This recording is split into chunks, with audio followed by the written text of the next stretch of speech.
अस्सलाम वालेकुम दोस्तों। आज जो है ना हम पीएसटी जीएसटी के जो है ना पास पेपर करेंगे जो कि एमसीक्यूज़ बेस्ड है।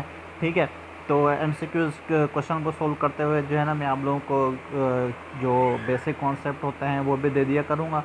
ठीक है, तो अब देखें क्वेश्चन नंबर 1 हमें क्या कहता है। क्वेश्चन नंबर 1 ये कहता है कि if the HCF for 2 number is 1।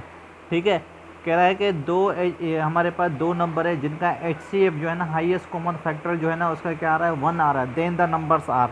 ठीक है, सबसे पहले हमारे पास डिवाइज़र है, दूसरा है प्राइम नंबर, तीसरा है को प्राइम नंबर है, फोर्थ है फैक्टर्स। ठीक है, तो यहाँ पे जो है ना डेफिनेशन में यूज़ करता हूँ को प्राइम नंबर का। को प्राइम का डेफिनेशन ये कहता है कि अगर किसी दो नंबर का एचसीएफ जो है ना क्या आना चाहिए 1 आना चाहिए तो वो हमारा क्या होता है को प्राइम होता है। जैसे मैं एग्जांपल लेता हूँ, 5 के फैक्टर्स निकालता हूँ 1 एंड 5, 6 के फैक्टर्स निकालता हूँ। ठीक है, 1 2 3 6।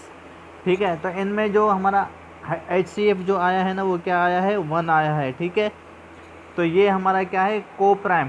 ठीक है, इसको हम कहते हैं को प्राइम। ठीक है, तो ये हमारा सी जो है ना हमारा क्या है करेक्ट आंसर को प्राइम नंबर। उसके बाद दूसरा क्वेश्चन जो है द एचसीएफ ऑफ 5 10 15 इज़। इनका हमें जो है ना क्या फाइंड करना है एचसीएफ फाइंड करना है 5 का 10 का और 15 का। आप देखें एचसीएफ का मतलब होता है हाईएस्ट कॉमन फैक्टर। सबसे पहले मैं 5 के फैक्टर्स निकालता हूँ। 5 के फैक्टर्स क्या होंगे 1 एंड 5। उसके अलावा 10 के फैक्टर्स क्या होंगे 1 2 5 10। ठीक है, इस तरह 15 के मैं निकालता हूँ तो हमारे पास क्या आएगा 1 2 नहीं होगा, 3 5 एंड 15 इटसेल्फ। ठीक है, अब हाईएस्ट कॉमन फैक्टर, हाईएस्ट का मतलब क्या होता है सबसे बड़ा फैक्टर है। ठीक है, सबसे बड़ा बड़ा होना चाहिए और क्या होना चाहिए कॉमन होना चाहिए। ठीक है, ये देखें ये बड़ा भी है और कॉमन भी है, तो हम ये कह सकते हैं कि एचसीएफ ऑफ इन तीनों नंबर का जो है ना क्या आया है 15 10 और 15 का जो आंसर आया है वो है 5। ठीक है, हाईएस्ट कॉमन फैक्टर क्या आया है 5। ठीक है, इस तरह अगर मैं क्वेश्चन नंबर 3 का बात करूं, क्वेश्चन नंबर 3 जो है ना क्या कहता है a number which is divisible by a number other than it self 1 is called. ठीक है, हमें बताना है कि ऐसा नंबर जो 1 से भी डिवाइड होता हो और भी किसी नंबर से जो है ना डिवाइड होता हो तो वो हमारा क्या होता है। ठीक है, प्राइम नंबर होगा, कंपोजिट नंबर होगा, इवन नंबर होगा, ओड नंबर होगा। ठीक है, अब देखें प्राइम नंबर की डेफिनेशन हमें पता है। प्राइम नंबर क्या कहता है, प्राइम नंबर के सिर्फ दो फैक्टर होते हैं 1 होता है एंड इट सेल्फ। ठीक है, तो ये तो यहाँ पे रिजेक्ट हो गया। इवन नंबर सिर्फ इवन को जो है ना क्या करता है डिवाइड करता है, ओड भी सिर्फ ओड नंबर को करता है। तो कंपोजिट नंबर ऐसा एक नंबर होता है जो 1 से भी डिवाइड होता है और हर नंबर से भी डिवाइड होता है। ठीक है, तो ये हमारा बी जो है ना करेक्ट आंसर है कंपोजिट नंबर। उसके अलावा अगर मैं इसकी बात कर रहा हूँ 4 to 8 इज़ डिविजिबल बाय। ठीक है, अब 4 to 8 इज़ डिविजिबल बाय हमें देखें दोस्तों इसका शॉर्टकट मेथड में आप लोगों को बता देता हूँ कि हमें कैसे पता चलेगा कि इसका डिविजिबल क्या होगा। ठीक है, अगर सोल्व करने बैठ जाएं तो हमें बहुत सारा टाइम लग जाएगा। देखें लास्ट वैल्यू हम चेक करेंगे, लास्ट वैल्यू। ठीक है, लास्ट वैल्यू हमारे पास क्या है इवन। ठीक है, इवन नंबर कौन कौन से नंबर से डिवाइड हो सकता है 2 4 से। ठीक है, 2 और 4 से। अब 4 का मल्टीपल क्या है 8। ठीक है, अगर मैं 4 2 का कर दूं तो 8 आ जाएगा। ठीक है, यानी कि 4 का मल्टीपल है। तो हम ये कह सकते हैं कि 4 to 8 जो है ना किससे डिवाइड हो सकता है 4 से। ठीक है, अगर हम इसको चेक करके देखें 4 to 8। ठीक है, 4 से 4 1 ज़ा 4 कैंसिल हो गया 28। अब 4 के टेबल में 28 आता है। ठीक है, देखें 4 1 ज़ा 4 4 2 ज़ा 8 4 3 ज़ा 12 4 4 ज़ा 16 4 5 ज़ा 20 4 6 ज़ा 24 4 8 ज़ा 28। ठीक है,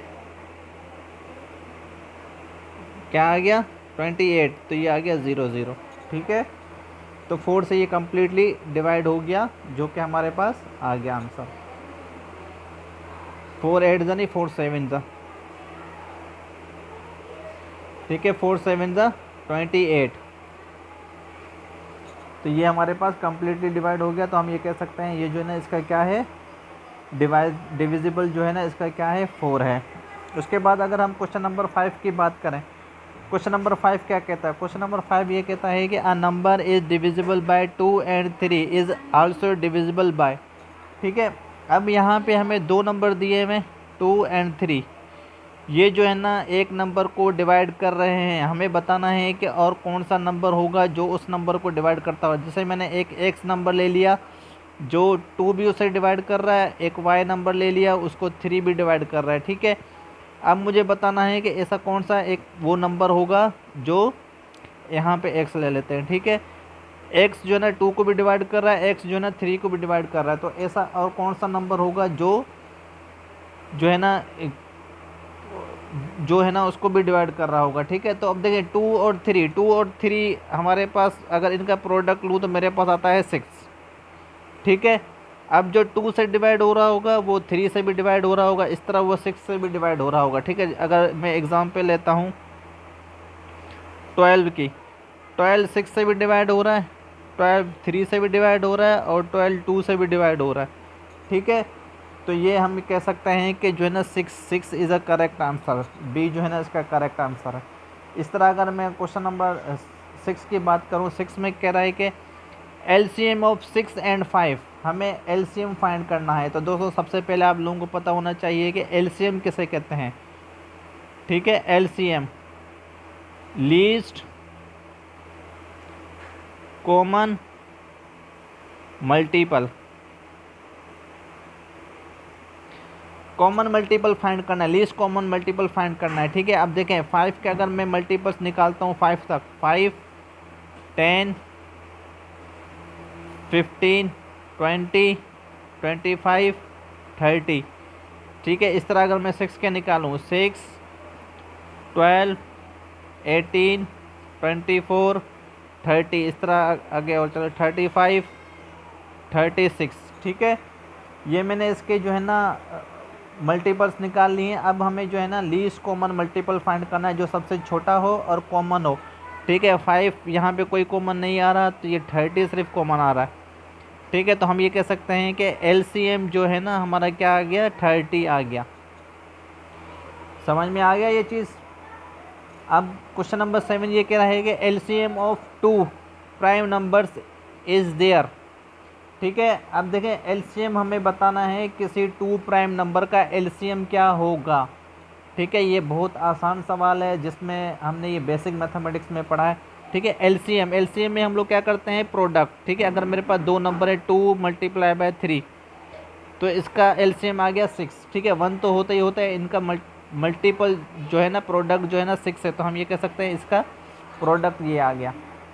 ठीक है, इसके बाद क्वेश्चन नंबर 8 की अगर बात करूं, क्वेश्चन नंबर 8 ये कहता है कि the smallest number divisible by 2 3 and 5 is, वो कौन सा नंबर है जो स्मॉलेस्ट डिविजिबल हो इन तीनों नंबर से। ठीक है, अब देखें 3 के नंबर से 15 तो हो सकता है, 5 से भी 15 हो सकता है, लेकिन 2 से नहीं हो सकता। हमें तीनों का जो है ना चेक करना है, तीनों जो है ना कौन सा नंबर होगा जो सबसे डिवाइड हो रहा होगा। ठीक है, 3 जो है ना, अब देखें 260 भी हो जाएगा, 60 से भी 2 हो जाएगा, 63 से भी हो जाएगा, 5 से भी हो जाएगा, लेकिन क्या हमें क्या चेक करना है, स्मॉलेस्ट 30।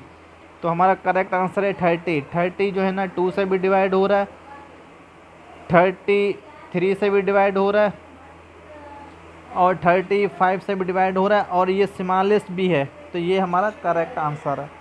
तो दोस्तों आप लोगों को ज़रूर समझ में आया होगा। मेरे चैनल को सब्सक्राइब करें और शेयर करें और कमेंट सेक्शन में अगर आप लोगों को समझ में ना आया हो तो आप लोग जो है ना पूछ सकते हैं। Thank you.